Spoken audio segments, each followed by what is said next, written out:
मैरवा सिवान मुख्य मार्ग के सुमेरपुर भरटोला गांव के समीप सिवान से मैरवा तेज रफ्तार में आ रही बाइक सवार ने दूसरे बाइक सवार में टक्कर मार दिया, जिससे एक बाइक सवार को गंभीर चोट लग गया। वहीं टक्कर मारने वाले बाइक सवार बाइक छोड़कर फरार हो गए। स्थानीय लोगों की मदद से घायल की हालत नाजुक होने पर गोरखपुर लेकर परिजन चले गए।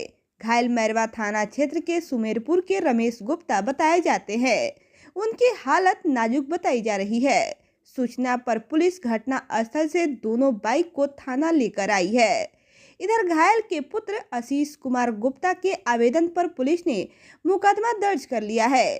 परिजनों ने बताया कि मेरे पिता घर से दुकान पर जाने के लिए बाइक से जा रहे थे। इसी दौरान सिवान से एक बाइक पर सवार 3 युवक तेज रफ्तार में टक्कर मारकर फरार हो गए। घायल की हालत चिंताजनक बनी हुई है। इस संबंध में थाना प्रभारी राकेश कुमार ने बताया कि आवेदन मिलने पर मुकदमा दर्ज कर मामले की जांच में पुलिस जुट गई है।